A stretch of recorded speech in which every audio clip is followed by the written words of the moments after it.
শেখ হাসিনার পতনের পর দেশ জুড়ে আলোচনায় আসে আওয়ামী লীগ নেতাদের তুলে নিয়ে কিশোরীকে দল বেঁধে ধর্ষণের অভিযোগ উঠেছে যুবদল নেতার বিরুদ্ধে। তাকে নিয়ে যাওয়ার সময় বিএনপি নেতাকর্মীরা জুতো হাতে তাকে ধাওয়া করে। আমি এই মর্মে সকলের অবগতির জন্য জানাচ্ছি যে ছাত্রদলের সভাপতি মোহাম্মদ ইমরান হোসেন শিশিরের বিরুদ্ধে দিনের পর দিন ধর্ষণের অভিযোগ উঠেছে। দর্শক, ব্রেকিং নিউজ, এই মাত্র পাওয়া খবর, সেটি হচ্ছে যে খেলা হবে বলতো যে শামীম ওসমান সাহেব কিন্তু পালিয়েছে। তার বাড়িতে তার মেয়ে ছেলে কিন্তু তারা কিন্তু পালাতে পারে না। বিশেষ করে শামীম ওসমান সাহেবের মেয়ের সাথে যে কর্মকাণ্ডগুলো করেছে, তাকে জোরপূর্বক ধর্ষণ করেছে। আমরা সরাসরি তার মেয়ের মুখ থেকে বিশেষ করে সাংবাদিকের কাছে মুখোশ বেঁধে কথা বলছেন, আমরা সেই কথা বিস্তারিত দেখাবো। অন্যদিকে একটা কথা না বললেই নয়, মানে সমাজে একটা কথা বলে যে পাপ বাপকেও ছাড়ে না। মানে আওয়ামী লীগ নেতারা, বিশেষ করে ওবায়দুল কাদের থেকে শুরু করে শামীম ওসমান, তারা কি করেছে, মানে যুবতী মেয়েদের সাথে কিভাবে রাত্রি যাপন করেছে। প্রথমে সে ভিডিও দেখাবো যে তাদের এই প্রতিশোধ নীতি নাকি এই কাজ করেছে ছাত্রদল নেতা। চলুন বিস্তারিত ফুটেজ দেখাবো। শেখ হাসিনার পতনের পর দেশ জুড়ে আলোচনায় আসে আওয়ামী লীগ নেতাদের নানা অন্যায়, অপকর্ম, দুর্নীতি আর জনগণের সাথে করা প্রতারণার কথা।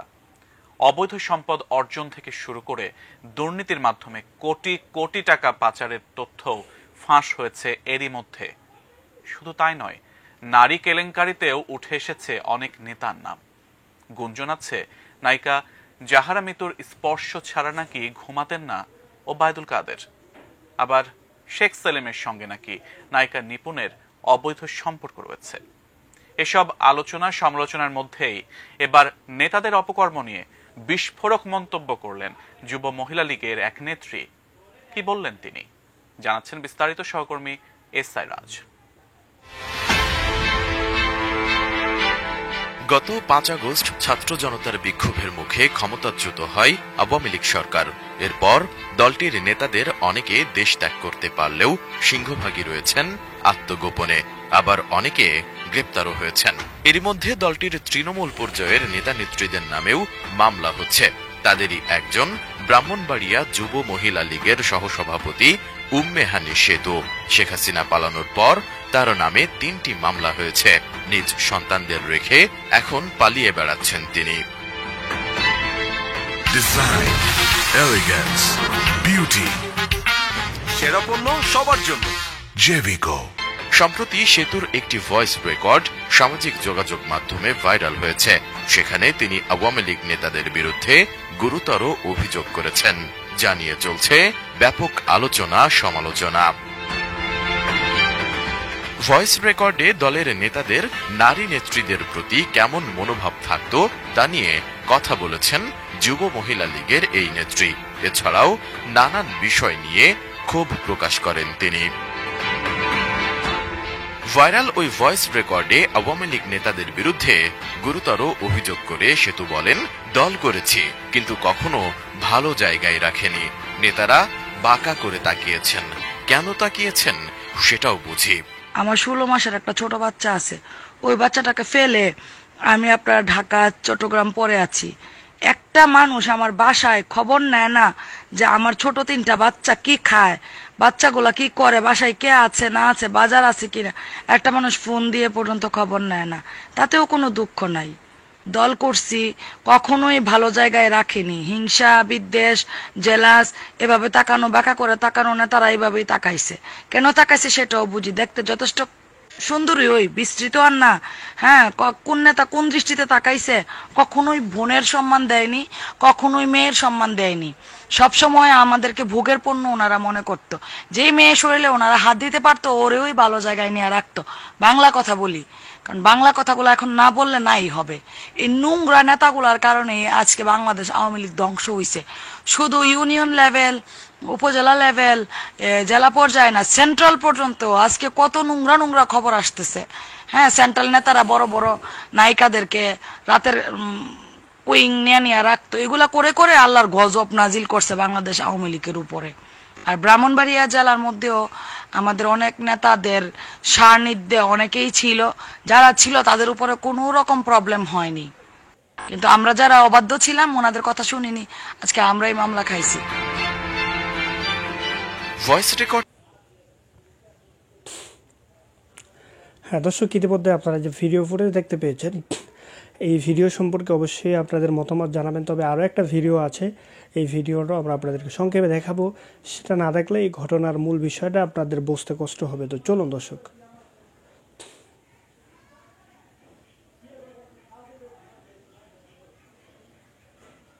6 বছরের মধ্যে প্রায় 4 থেকে 5টা বেবি কনসিভ করছি। 2 মাস 3 মাস যাওয়ার পরে পরে এসে মেডিসিন নিয়ে আসে।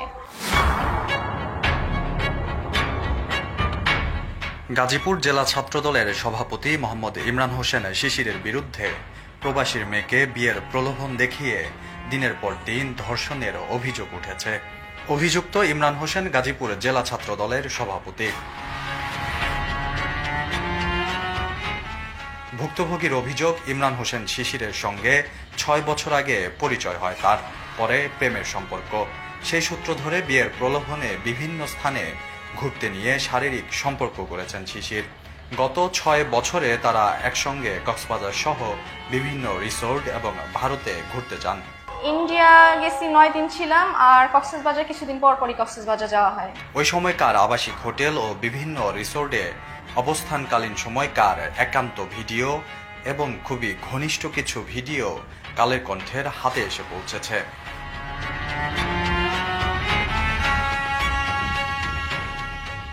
ভুক্তভোগীর অভিযোগ, গত 6 বছরে তিনি 4 থেকে 5 বার অন্তঃসত্ত্বা হলে পদ হারানোর কথা বলে গর্ভপাত করান শিশির। 6 বছরের মধ্যে প্রায় 4 থেকে 5টা বেবি কনসিভ করছি। 2 মাস 3 মাস যাওয়ার পরে পরে এসে মেডিসিন নিয়ে আসে। এখন বেবি কনসিভ করার পরে সে বলে যে তার ছাত্র দলের সমস্যা, সে সভাপতি থাকতে পারবে না। বিয়ের চাপ দিলে ছাত্র রাজনীতি শেষ করে বিয়ে করবেন বলে তাকে প্রতিশ্রুতি দিতেন।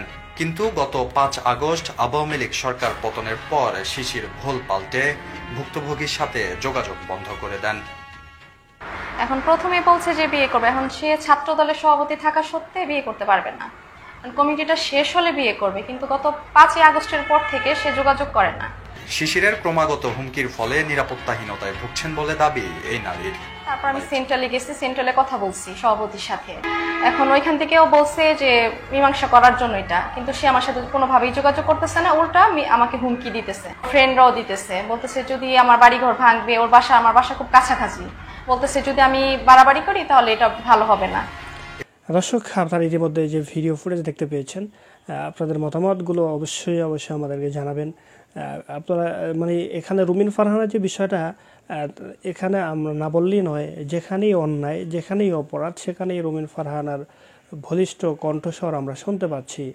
যেখানেই মনে করেন খুন গুণ ধর্ষণ হচ্ছে, তিনি কিন্তু প্রতিবাদ করে যাচ্ছেন। তার মতো যদি এরকম মানে প্রত্যেকটা মানুষের চিন্তাধারা থাকতো, তাহলে কিছু হলেও বাংলাদেশের বর্তমান যে ক্রাইসিস এবং অবস্থাগুলো মানে এর থেকে আমরা বাঁচতে পারতাম। তো যাই হোক, ভালো থাকবেন। আসসালামু আলাইকুম।